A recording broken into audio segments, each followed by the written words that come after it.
An arrogant millionaire thought he could humiliate a black waitress in front of New York's elite. But what happened on the dance floor stunned the entire ballroom and changed her life forever. The Grand Atoria Ballroom in the heart of New York City glittered that night like a jewel carved out of excess itself. Crystal chandeliers dripped with golden light, reflecting off mirrored walls and polished marble floors, magnifying the grandeur until it felt almost suffocating. The air was thick with the mingling scents of imported Dutch lilies, polished wood, and the ever-present haze of designer perfumes. Chanel, Dior, Tom Ford clouds of wealth that seemed to hang above the guests as much as the chandeliers did. For the city's elite, this was not simply another event. It was the charity gala of the season, the annual fundraiser for St.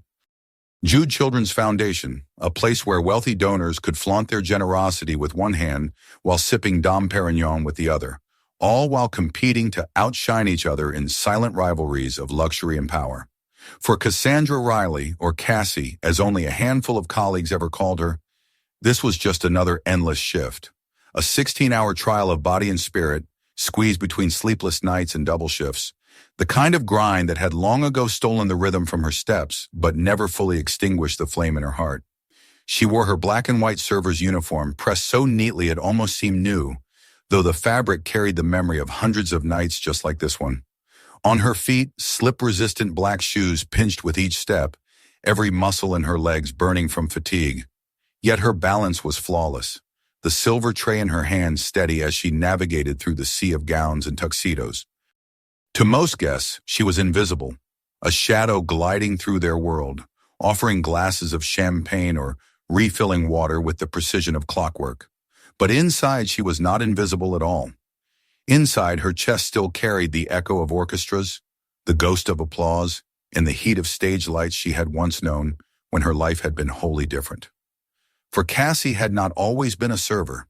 She had been a dancer once, a ballerina trained at Donovan Academy of Arts, her body molded by years of discipline and grace. She had been meant for the stage, until tragedy tore everything away. That morning, before donning the pressed uniform and pinning her curls beneath the neat black cap, she had received the latest blow in a string of rejections, a letter, short and merciless, from Donovan Academy's scholarship committee. The Donovan Academy of Arts regrets to inform you. The words burned into her mind all day like acid. It was the final confirmation that the dream she had once lived for had been buried by the weight of reality. Years of her father's hospital bills, years of scraping for survival after his accident at the construction site, had reduced her life to serving drinks to people who would never know her name. She had given up her point shoes, folded her costumes, and traded the stage for anonymity. Yet the dream clung to her, alive but suffocated, a ghost reminding her of what she had lost. Mrs. Peterson, her manager, had given her the same reminder she always did before events like this. Keep your head high, Riley. These people can smell fear. Be polite, efficient, and above all, never react.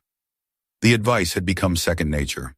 Cassie had learned to smooth her expression, to swallow insults as if they were bitter pills, to move with a quiet grace that shielded her heart.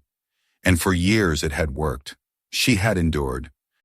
But tonight, in the glittering heart of New York's wealthiest room, she would discover just how thin that line between endurance and dignity truly was. The ballroom was alive with hollow chatter and clinking glasses. Cassie slipped past a woman wrapped in diamonds that sparkled like prison bars, laughing too loudly at a dull joke delivered by a bald banker at her side. Neither noticed Cassie glide past. She didn't expect them to. They never did. She approached table 12, her tray balanced with water glasses, when she felt it. A gaze. Not the vacant, dismissive kind she was used to, but sharp, deliberate, laced with something cruel. She lifted her eyes, and that was when she saw him. Preston Montgomery III. She didn't know his name then, but she knew his type. The sculpted blonde hair, the perfectly tailored tuxedo hugging his tall frame, the Rolex on his wrist gleaming under the lights, worth more than her father's car had ever been. Beside him sat his fiancée, Veronica Davenport beautiful, icy, a woman whose sapphire gown shimmered like frozen water. At Preston's side lounged his ever-present companions, Blake and Austin, men who laughed too loudly and too quickly at his every word. Together, they looked like the very embodiment of untouchable privilege, the kind of people who never noticed the invisible hands that kept their glasses full and their nights perfect. As Cassie leaned to pour the water, Preston tilted his head toward Veronica, his voice rising just enough for Cassie to hear. "Look at them," he murmured, gesturing subtly at the servers moving through the ballroom, like little wind-up dolls. No soul, no passion. Veronica's red lips curved into a soft laugh, one colder than the diamonds around her neck. Cassie's heart clenched, her jaw tightening, but Mrs. Peterson's voice echoed in her head, never react. She forced her face into calm neutrality and continued pouring, even as the contempt in Preston's eyes pierced into her like daggers. She finished and straightened, her spine stiff, then turned to leave. But the weight of his gaze clung to her like needles, each step away heavier than the last. Her mind drifted unbidden, unwanted back to another ballroom of sorts.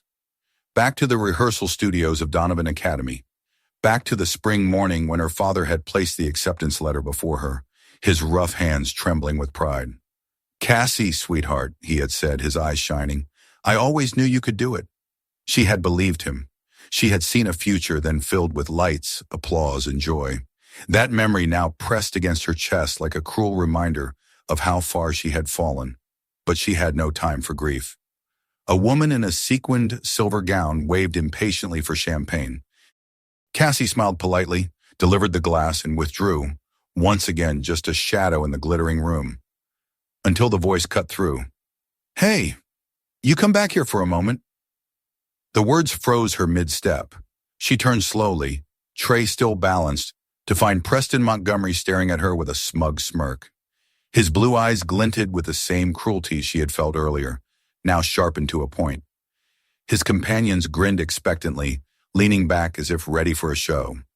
"Yes, sir," Cassie said softly, her voice steady despite the sudden rush of heat in her chest. "How may I help you?" Preston let his eyes drift over her, up and down, as if appraising a cheap ornament. Cassie felt the sting of humiliation under the watchful gazes of nearby guests who had turned their heads at his commanding tone. "What's your name?" he asked finally, his voice dripping with mockery. "Cassandra Riley, sir." "Harry Worm. Cassandra," he repeated slowly, deliberately, savoring each syllable like a predator toying with prey. Such a lovely name for such a lowly job.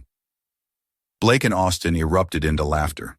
Veronica smiled, a smile so polished it gleamed like glass, devoid of sympathy. Cassie swallowed hard, her hands tightening around the tray. She bowed slightly, the words forming on her lips almost automatically. "Thank you, sir. I'll continue serving." But Preston wasn't finished. His smirk widened, his voice rising so others could hear. "Care to explain why there's a watermark on my tablecloth?" He pointed at a nearly invisible droplet, likely from his own glass. Cassie's eyes followed his finger. Her chest tightened. She knew instantly what he was doing. Manufacturing humiliation. Twisting nothing into something. Her job, her dignity, balanced now on that tiny droplet. "My apologies, sir," she replied quietly. "I'll clean it right away." She reached for a napkin, but his hand shot up, halting her. No. The problem isn't the water. The problem is your attitude." His voice cut sharper, loud enough to still nearby conversations. "People like you don't seem to respect that guests here spend tens of thousands just to sit at this table." Laughter rippled again, cruel and quick. Veronica's eyes sparkled with satisfaction. Blake and Austin leaned back, delighted. Cassie felt her cheeks burn, but she forced her voice calm. "I'm sorry, sir. I'll be more careful." Preston leaned closer, his words now low, intimate, and venomous. "Perhaps this job is too complicated for you. Maybe you should stick to where you belong. Fast food counters or janitorial work." The laughter this time was louder, sharper, cutting straight into her. Cassie bowed her head to hide the shimmer of tears in her eyes, whispered an apology, and turned to walk away. But Preston's voice followed her, louder now, laced with challenge. "Wait a moment, Cassandra. I've changed my mind." Cassie froze, her back straight, every muscle taut. Slowly she turned again, and the room fell silent with anticipation. Preston was smiling, a cruel, theatrical smile, as he rose from his chair. "I don't think wiping a table is enough to prove your worth," he said, raising his champagne glass. "I think a truly skilled server should show us more. Perhaps a dance." Gas fluttered across the room. Guests leaned in, curiosity piqued. Veronica's lips parted in a mock gasp, then curved into a delighted smirk. Preston reached into his jacket and pulled out a thick stack of cash, raising it high. $10,000, he declared. "If you dare to dance a tango with me, right here, right now." The words echoed, shocking in their audacity. The crowd erupted into murmurs. Blake and Austin laughed as though Christmas had come early. Veronica covered her lips with her hand, her eyes glittering with cruel anticipation. Preston stepped closer to Cassie, his voice dropping, still loud enough for the audience. "One condition. If you make even the tiniest mistake, tonight will be your last night working here." Cassie's heart thundered in her chest. Her father's hospital bills, her mother's weary tears, the endless grind all of it hovered before her eyes in the form of that stack of cash. But so did her pride, her father's words, the dream she had once held so close. "Do you accept?" Preston sneered. "Or will you scurry away like a frightened little mouse?" The ballroom fell silent, every breath suspended. Cassie lifted her chin, her eyes locking on his with unflinching fire. "I accept your challenge, Mr. Montgomery." The room held its breath. Hundreds of eyes, dressed in jewels and silks, turned upon the slim figure of a young black waitress who stood at the edge of the polished dance floor, facing down a man whose name carried centuries of wealth and arrogance. Cassandra Riley had spoken, her acceptance ringing out in a voice steadier than even she had expected. The echo of her words, "I accept your challenge, Mr. Montgomery," lingered in the charged silence like the sudden crack of thunder before a storm. Preston Montgomery III's smirk faltered for the briefest heartbeat, as if he hadn't truly believed she would accept. But then he straightened, arrogance flowing back into his veins like poison. He gestured casually toward the band, snapping his fingers. The orchestra, always ready to obey the whims of money, shifted seamlessly into the sultry strains of a tango. The low murmur of violins curled through the golden air, undercut by the deliberate heartbeat of piano and bandoneon. Cassie's pulse roared in her ears, louder than the music, louder than the whispers circling the ballroom. Her hands trembled slightly against the edge of the silver tray. She set it down deliberately on a side table, the clink of glass against metal sounding louder than gunfire to her ears. Then she reached behind her back, untying the starched white apron that had for years been her shield of invisibility. She folded it carefully, almost ceremonially, and laid it atop the tray. A ripple ran through the room. It was as if by removing the apron, she had peeled away the identity of the faceless servant, revealing something else entirely. Her shoes were next, the thick, black work shoes that had carried her across greasy kitchens and glittering dining rooms. She slipped them off, one by one, leaving her feet bare against the silk carpet of the grand Atoria ballroom. A subtle gasp traveled through the crowd. The image was arresting a young woman, stripped of the armor of service, standing barefoot in defiance beneath the blaze of chandeliers. Cassie felt the fibers of the carpet beneath her toes, soft and almost stage-like, and a shiver of forgotten strength coursed up her spine. Preston approached her with slow, calculated steps, his smug grin stretching wider. "Are you certain you want to do this, Cassandra?" he asked, his voice loud enough to reach the farthest corners of the hall. "A stumble, a single misstep, and you'll lose everything." Cassie met his gaze, her eyes steady, her chin lifted. "I have never been more certain of anything in my life." Gas rippled again, followed by a hush so deep the chandeliers themselves seemed to listen. Preston seized her hand with careless force, pulling her into a tango stance as if she were a rag doll. His grip on her waist was firm, commanding, almost punishing. He wanted to show dominance, to make the opening moves his declaration of superiority. He led her forward with exaggerated strength, pushing, dragging her into steps designed to humiliate rather than to partner. At first, Cassie let him. She allowed her balance to falter slightly, let her body appear clumsy, as though his prediction were coming true. A few chuckles bubbled up from the crowd. Veronica's frosty smile deepened, her eyes glinting with cruel delight.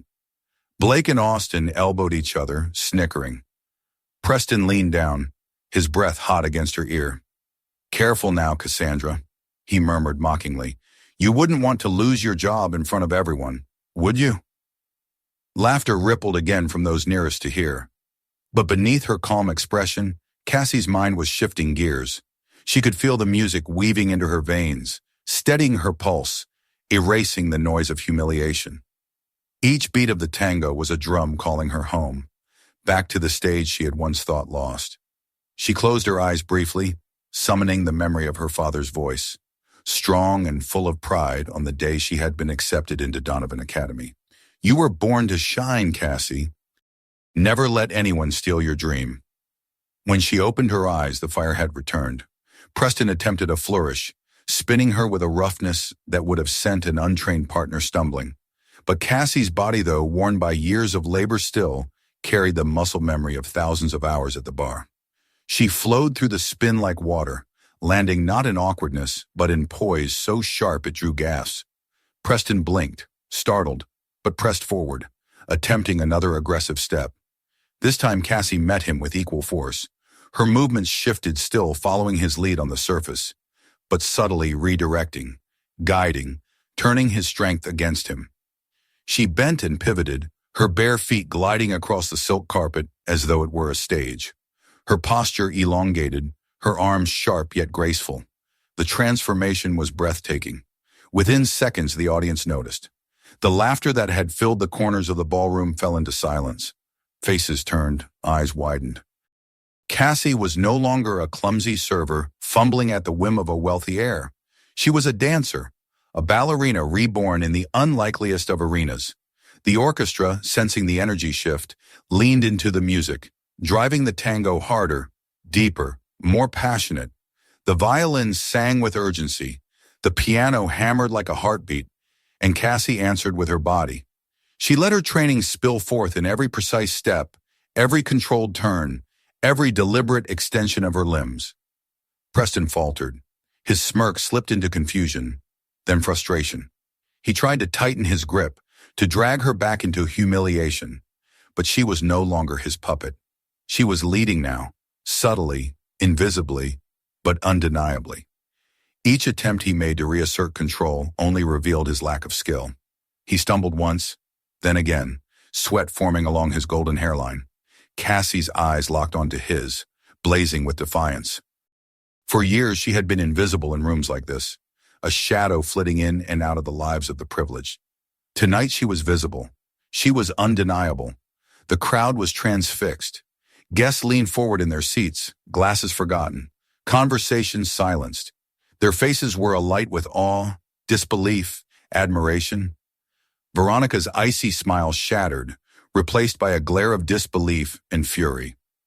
Blake and Austin, once laughing, sat slack-jawed, watching their friend unravel. And still Cassie danced. She spun, her body sweeping across the floor with the kind of grace that could only be forged in fire years of lost dreams, years of sacrifice, years of indignities endured. Every step was a reclamation. Every turn was a declaration. I am more than what you see. The tango surged toward its climax. Cassie seized the moment. She spun Preston into a tight pivot, pulling him off balance and into a final dramatic dip, his body awkward and gasping while hers remained poised, powerful, and radiant. The orchestra struck the final chord. For a heartbeat, silence ruled the room. Preston's chest heaved, his face flushed crimson with humiliation. Cassie stood tall, her chin high, her eyes burning like fire beneath the chandeliers. Then the applause erupted. It was not polite applause. It was thunderous, overwhelming, a wave of admiration crashing through the room. Guests rose to their feet, clapping, shouting, cheering. Some whistled, some stamped their feet, and all eyes were on her. Cassie Riley, the waitress who had become a star once more. Preston staggered back, releasing her hand as though burned, his face twisted with rage, his humiliation naked before the world. In a fit of desperation, He ripped the thick stack of bills from his pocket and flung them at her feet. The cash scattered across the carpet like leaves in a storm.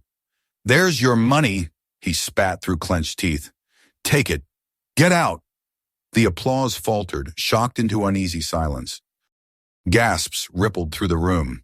Some guests frowned, their admiration for Cassie now curdling into disdain for Preston's cruelty.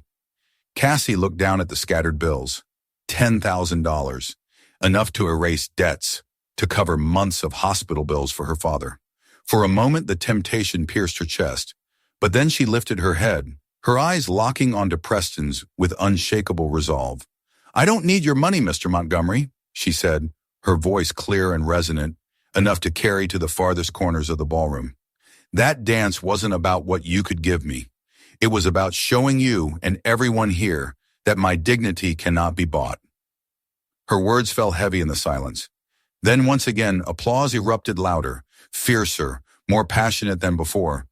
The ballroom shook with it, a roar of approval that made Preston shrink beneath the weight of public judgment. Cassie turned her back on the crumpled bills and walked steadily toward the exit. Each step was firm, deliberate, accompanied by the thunder of clapping hands. Tears pricked at her eyes, but they were not born of shame. They were tears of vindication, of pride reclaimed. At the doors of the Grand Atoria, she paused briefly, turning once to glance back. Preston stood amid the scattered money, his face pale, his arrogance stripped away. His fiancée looked away in disgust, his friends silent. Cassie said nothing. She didn't need to. The ovation followed her out, echoing in her heart. She stepped into the night knowing that something had changed forever. She was no longer invisible. The applause still echoed in Cassandra Riley's ears long after the massive doors of the Grand Atoria ballroom had closed behind her. The golden lights, the gleaming chandeliers, the mocking faces, everything was behind her now. She walked into the cool New York night, barefoot, her shoes clutched in one hand, her head lifted high, despite the tears shimmering in her eyes. She felt as though her very soul had been unshackled. For the first time in years, she was not a shadow, not invisible. She had reclaimed her dignity. But inside the ballroom, chaos brewed. The guests, still buzzing from what they had just witnessed, whispered furiously amongst themselves. Some marveled at Cassie's courage. Others shook their heads in disbelief at Preston Montgomery's arrogance. And one man, standing silently near the back with a camera slung over his shoulder, had captured everything.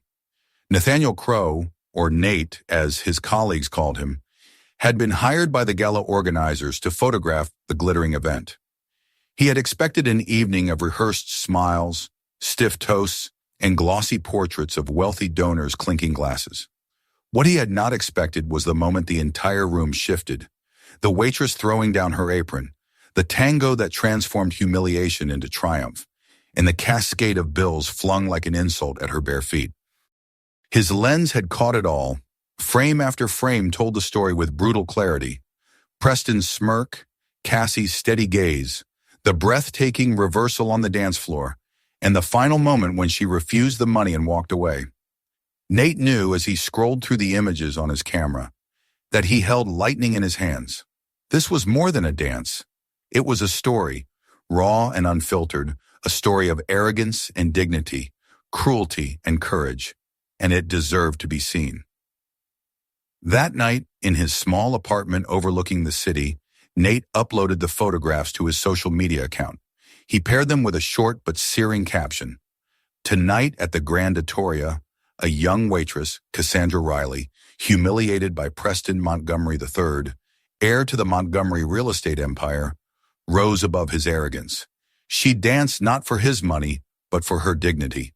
She refused $10,000 thrown at her feet. Remember her name. Justice for Cassie Montgomery, shame." At first it was just another post, seen by his circle of friends, shared a few times. But by dawn it had exploded. The photographs spread like wildfire across Twitter, Instagram, and Facebook. By morning, news outlets had picked up the story. By afternoon, hashtags were trending worldwide. Justice for Cassie Montgomery, shame dignity, cannot be bought. People everywhere were outraged by the arrogance of Preston Montgomery, stunned by the dignity of Cassandra Riley. Celebrities retweeted Nate's images. Activists hailed Cassie as a symbol of resilience and self-respect. Late-night talk shows opened with jokes about the Montgomery Tango disaster. Memes flooded the internet, contrasting Preston's humiliated face with Cassie's radiant triumph.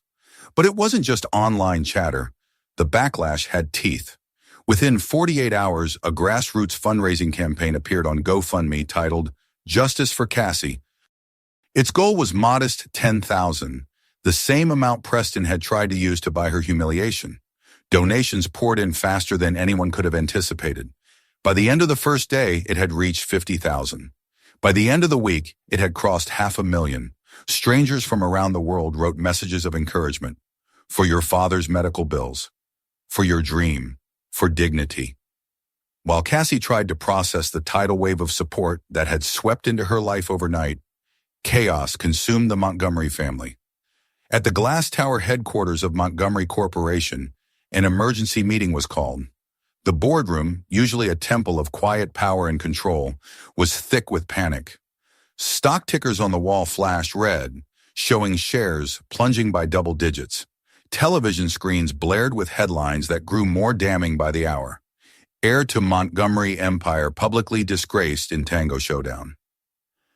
Waitress rejects 10,000 humiliation in viral dance. In calls for investigation into Montgomery business practices. Richard Montgomery, the patriarch, sat at the head of the long mahogany table, his expression thunderous. For decades, he had built his empire with ruthless precision, maneuvering through politics and business with cold efficiency.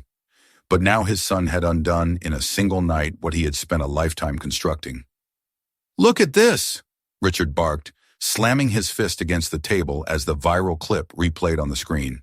Preston's voice taunting Cassie, her barefoot dance, the cash hitting the floor, her refusal, and then the thunderous applause. Richard's face darkened with every second. My son has turned this family into a laughingstock before the entire world. Around the table, executives shifted uncomfortably, avoiding his gaze. The PR director cleared her throat. "Mr. Montgomery, the backlash is not dying down. It's escalating. Reporters are demanding statements. Our phones haven't stopped ringing. We need damage control immediately." Richard's jaw clenched. He turned to his son, who sat slumped at the far end of the table, pale and silent. Preston's once perfect hair was disheveled, his eyes hollow from sleepless nights. The smug confidence that had defined him was gone, replaced by something that looked almost like fear. "Do you even realize what you've done, Preston?" Richard's voice was low, dangerous. "In one night, you've branded this family as a symbol of arrogance, racism, and cruelty. You've destroyed our reputation. Do you honestly think I spent decades building this empire so you could throw it all away on a cruel stunt?" Preston swallowed hard, his throat dry. I didn't think it would go this far. It was just fun?" Richard roared, his fist trembling with rage. "You call humiliating a young woman in public fun? You've brought disgrace to this family, this company, and to me." The room fell silent. Preston lowered his gaze, shame burning through him. For the first time, he realized that his father's disappointment cut deeper than any public scorn, but the blows kept coming. That evening, Preston received a text message from Veronica Davenport, his fiancée. The words were sharp, merciless. "Preston, I can't continue our engagement. I won't tie my name to your collapsing career and reputation. Don't contact me again." Preston's hands shook as he read it, his stomach hollowing. Veronica was gone. His so-called friends, Blake and Austin, had already stopped answering his calls. One by one, everyone was abandoning him. Meanwhile, Cassie's story deepened. In an exclusive interview with Nate Crow, she revealed for the first time the truth she had kept hidden for years. How her father's small construction company had been crushed by a fraudulent contract with a Montgomery subsidiary, how his health had declined, and how she had sacrificed her future at Donovan Academy to keep her family afloat. "I'm not telling this for pity," she said, her eyes blazing in the published article. "I'm telling it because people need to know the truth. The Montgomerys didn't just try to humiliate me at a gala. They destroyed my family long before that night." The revelation was explosive. Public outrage multiplied. What had begun as disgust at Preston's arrogance now expanded into fury at the entire Montgomery empire. Lawmakers called for investigations. Activists demanded audits of the corporation's contracts. Regulators launched probes into decades of shady dealings. Lawsuits began piling up from families and small businesses who claimed to have been similarly ruined by Montgomery practices. The empire was crumbling. Inside his corner office, Richard Montgomery felt the walls closing in. Once untouchable, he was now besieged on all sides by the media, by regulators, by investors. For the first time, he understood that power and money would not be enough to silence this storm. Cassie's defiance had tapped into something larger than herself. She had awakened the public's conscience. And Preston, once the heir apparent, was now the symbol of everything rotten about wealth and privilege. He was hounded by paparazzi outside his apartment, mocked by comedians on television, condemned by strangers on every platform. He had become, in the span of a week, one of the most despised men in America. Alone in his luxury apartment, surrounded by silent rooms and unanswered calls, Preston scrolled through the avalanche of comments. Words like disgrace, monster, humiliation burned into his eyes. He clenched his phone until his knuckles turned white, rage boiling in his veins. But beneath the rage, an unbearable truth gnawed at him. Cassie, the woman he had mocked and tried to break, now stood taller than ever, celebrated, admired, vindicated, while he had lost everything, and there was no undoing it. Broadway. The very word carried a weight that made hearts race and dreams ignite. For Cassandra Riley, it had once been a distant horizon, something she could only glimpse through the dusty window of memory, like a star she could never touch. But now, after years of sacrifice, humiliation, and endurance, she stood once more on its doorstep. The weeks following the Grand Victoria Gala had unfolded like a storm. Preston Montgomery's disgrace had consumed headlines, his name synonymous with arrogance and downfall. The Montgomery Corporation bled stock value by the hour, crushed under investigations and lawsuits. Richard Montgomery had been forced to resign, his legacy in tatters. Preston himself had vanished from public view, barricaded in his apartment, abandoned by his fiancée, his friends, his power. But while the Montgomery name collapsed, Cassie's rose higher with every passing day. The viral photographs of her tango had turned her into a symbol, not just of defiance, but of unyielding dignity. Strangers recognized her on the street. Journalists requested interviews. Celebrities praised her courage. And then came the moment that changed everything, an invitation to meet with Gregory Bishop, one of Broadway's most revered directors. She had walked into the small Manhattan cafe nervously, her modest coat wrapped tightly around her, her hair pulled back. She had expected a polite conversation, perhaps words of encouragement. Instead, Gregory Bishop had leaned forward, his silver hair gleaming in the afternoon light. His deep eyes locked onto hers with rare intensity. "Cassandra," he said gently, "I watched what happened that night at the gala, and I've watched the recordings again since. What you did was more than a dance. You commanded the room with presence, with truth, with fire. That can't be taught. It comes from somewhere deep within. I'm working on a new musical, Phoenix Rising. It's about resilience, about dignity reclaimed in the face of cruelty. And I believe you are the one who must play the lead." Cassie had frozen, her breath catching in her throat. "Me? But I haven't performed in years." Gregory smiled softly, raising a hand to still her doubts. "Talent doesn't die, Cassandra. It may sleep, but it doesn't die. What you've endured has only made you stronger, richer as an artist. You've lived the story. That's why the world needs to see you tell it." For the first time in years, Cassie felt certainty blaze inside her. She nodded, tears filling her eyes. "Yes," she whispered, "I'm ready." And now, weeks later, she stood in the wings of a Broadway stage, her heart pounding as the overture swelled. The theater was packed, every seat filled, the audience buzzing with anticipation. Gregory's words echoed in her memory. "This is your rebirth. Step into it without fear." The curtain rose. Cassie stepped into the light. The stage felt like home. The gleam of the lights warmed her skin. The hush of the audience filled her lungs. For 2 hours, she danced and acted with everything she had carried in her heart: the grief of her father's accident, the years of silent service, the sting of humiliation, the fire of defiance, and the triumph of dignity. She moved with a grace forged not only by training, but by hardship, every gesture raw with truth. The story of Phoenix Rising told of a young woman crushed by a merciless system, stripped of her dreams, mocked by the powerful. But through courage and resilience, she rose again, stronger, brighter, unbroken. Cassie's performance blurred the line between fiction and reality. Audiences wept, laughed, and gasped as though they were living her journey with her. When the final note fell, silence descended, a silence so heavy it was almost sacred. Then, as if a dam had burst, the theater erupted into a thunderous standing ovation. The applause shook the walls, echoing like a tide.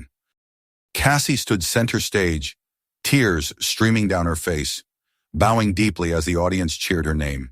She had done it. She had returned. She had reclaimed the dream that life had tried to bury.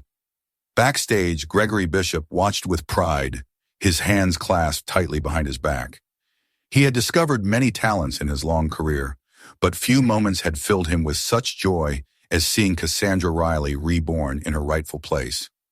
In a modest apartment across the city, James Riley watched the performance on television. His once strong body was frail now, but his eyes burned bright with pride as he saw his daughter glowing beneath the Broadway lights. Tears rolled down his cheeks, and for the first time in years he whispered aloud, "That's my girl. That's my Cassie. I always knew she would shine." Meanwhile, in his cold and silent penthouse, Preston Montgomery sat slumped in front of the television, watching the broadcast with hollow eyes. His golden hair was unkempt, his face pale and drawn. He watched Cassie dance, radiant, unstoppable, adored by thousands, and felt bitterness twist in his chest like a knife. Once, he had thought her insignificant, a toy to mock and discard. Now she stood as a symbol, a heroine celebrated by the world, while he was nothing but a disgraced name, forgotten except for scorn. He turned away from the screen, unable to bear it, but the sound of the ovation roared on, following him into the shadows of his empty rooms, reminding him of everything he had lost. On stage, Cassie bowed once more, her heart overflowing.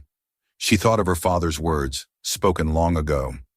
"Dignity is the most precious thing you have. Never give it up." She smiled through her tears, lifting her head high. She knew her story was not just her own anymore. It belonged to everyone who had ever been silenced, belittled, or humiliated. She was proof that dignity and self-respect could never be stolen, not by wealth, not by power, not by cruelty. The ovation continued, fierce and unrelenting. Cassie stood tall, basking in the light, reborn from the ashes, stronger than ever. Her father's voice echoed in her memory like a sacred promise. Always rise. And she knew with absolute certainty that she always would. If this story moved you, don't forget to hit the subscribe button and share it with your friends. And tell us in the comments, where in the world are you watching from?